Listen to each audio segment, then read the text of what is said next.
A su fin, la Asociación de Usuarios Financieros acaba de presentar un informe en el que avisa de que las reunificaciones de deuda triplican los intereses y el plazo. Es decir, que agrupar las cuotas y reducirlas lleva aparejado un sobrecoste. Y es además importante por el pago de los intereses y esos plazos. De hecho, han realizado un ejercicio práctico con el método del Mystery Shopping que evidencia que el pago de intereses se llega a multiplicar por 3, más de un 300%. Alejandro Martínez Berriochoa es responsable de salud y sostenibilidad de Eroski. Alejandro, Gabón, ¿qué tal? Muy bien, ¿qué tal aquí?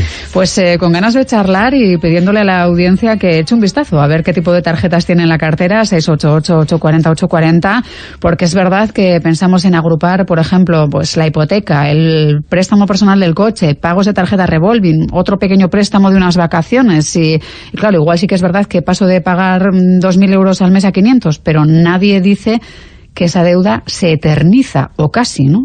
Claro, de hecho, en la publicidad que escuchamos o vemos en los medios sobre este tipo de soluciones basadas en reunificar créditos, siempre se hace hincapié en la cantidad enorme de dinero en la que se reduce la cuota que uno paga al mes, ¿no? Tengo no sé cuántos recibos y pago no sé cuántos miles de euros y me lo dejan en 400. Bueno, pues evidentemente, como nadie da duros a peseta, claro, te lo dejan en 400, pero estás pagando durante muchísimos más meses y cuando uno hace las cuentas, dice, hombre, pues al final sí, pago mucho menos cada mes, pero estoy toda la vida pagando esto y al final pago mucho más, ¿no? Y además con algunas otras implicaciones, porque normalmente estas reunificaciones se basan en que uno tiene en propiedad un piso o un inmueble que hipoteca, porque ellos necesitan una garantía de que al final van a cobrar el dinero. Con lo cual no solamente pagas durante más tiempo una cantidad que sumada es superior, sino que tienes, bueno, pues también ese crédito hipotecario que es como una espada de Damocles en el caso de que no pudieras en el futuro durante todos esos años mantener el pago, pues bueno, podría haber una ejecución hipotecaria, etcétera, etcétera, que esto también hay que tenerlo en cuenta. Y tal vez no somos conscientes de lo que supone que un interés supera el 300%, ¿no? Que estamos hablando de cuestiones que disparan lo que tenemos que pagar solo en intereses. Completamente. Hay que pensar que cuando uno hace una reunificación de créditos, lo que en el fondo está haciendo es ampliar el plazo en el que va a pagar una deuda y por lo tanto a nada que el tipo de interés sea ligeramente elevado, y en estos casos a veces es bastante elevado, multiplicado por el número de meses y de años en los que esto se va a extender en el tiempo, pues al final la ley del interés es esa, ¿no? Y sale una cantidad enorme. Es muy recomendable que uno haga los cálculos de una manera sosegada y acabe valorando la suma total de lo que va a pagar sumados todos esos años y lo compare con lo que tiene ahora. En estas simulaciones que han hecho los de Asufin, que están muy bien, pues podemos ver eso, que algo que se iba a terminar pagando en poquitos años, pues acaba estirándose 30 años más porque nos han puesto sin comerlo ni beberlo otra hipoteca encima de la mesa. Claro que esa es la parte que quizás no somos conscientes, ¿no? Que si tenemos un hipotecario más o menos en nuestra cabeza, es algo habitual tener esa hipoteca a 30 años o a 35, ¿no? No sé ya si siguen dándose esos plazos tan amplios, pero era muy habitual, no hace tanto. Claro, si metemos el coche ahí, lo que íbamos a pagar en 3 años acaba pasando a ser algo que pagaremos en esos mismos 30 años que el piso. Y eso puede hacer que un coche pase de costarnos 10.000 a 20.000 o 25.000 al final del trayecto, ¿no? Sí, puede ser que estemos pagando dentro de 25 años un coche que hace 15 que ya desapareció, ¿no? Y claro, después de ese coche habremos tenido otro probablemente. De manera que la cosa se pierde sentido. Entonces, al final, a este tipo de créditos pues se suele acudir cuando hay una situación de tamaño ahogo, que uno necesita una solución, pero normalmente esa solución que necesita es para una situación de corto plazo, y cuando incurre en este tipo de contrataciones, pues al final está hipotecando a largo plazo una situación por un problema puntual. Y probablemente pudieran existir otras soluciones que nos hipotecan menos la vida y que tengan una solución, porque si es verdad que alguien tiene varios miles de euros de crédito que pagar entre unas cosas y otras, pues igual pues no le da y algo tiene que hacer. Pero es la solución estar 30 años sujeto a un crédito pagando muchos más miles de euros de los que deberíamos pagar solo para salir de esta pequeña situación concreta. Igual hay otras soluciones que tiene más sentido.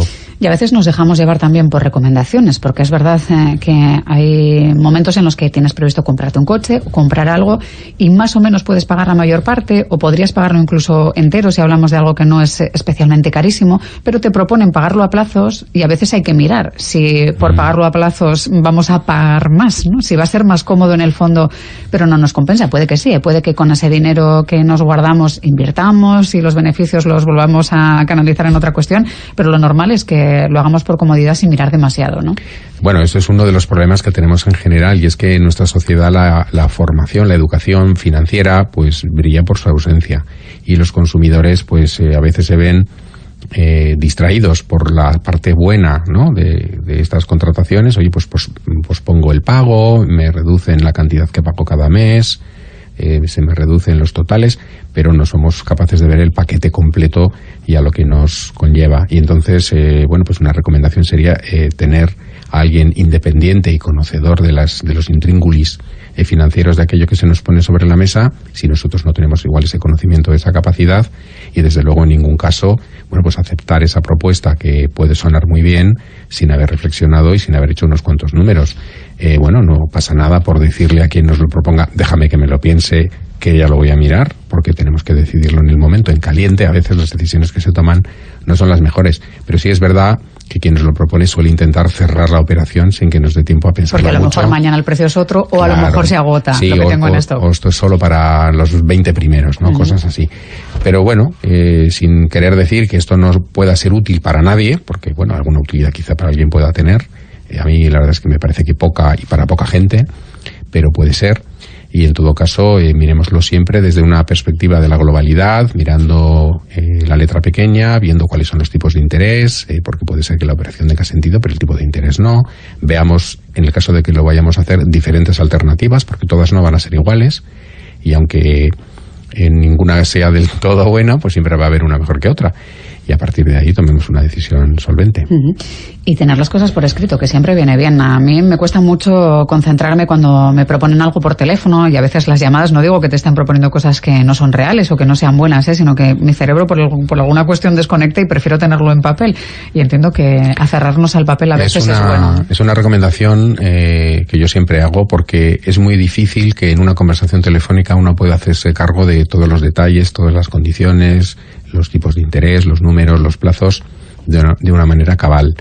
Y no pasa nada por efectivamente, oye, pues mira, que ya me lo voy a mirar. Me mandas la información, te doy mi correo electrónico, lo busco en tu web, me lo miro, analizo, comparo, pido consejo a alguien del que me pueda fiar, que sea independiente, porque el vendedor nunca es independiente.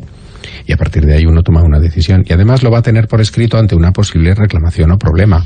Si lo tiene en una conversación que está grabada, no se sabe muy bien a veces dónde, pues en el caso de que piense de que, pues oye, me están cobrando mal, etcétera, a ver cómo reclamas. Es muchísimo más fácil si lo tienes por escrito. Yo creo que sería más eficaz también para la otra parte, porque a veces por miedo a que en una conversación telefónica acabemos cometiendo un error no hacemos caso, y probablemente sería más eficaz y firmaríamos o haríamos cambios si nos llegase también por mail, pero son bastante reacios.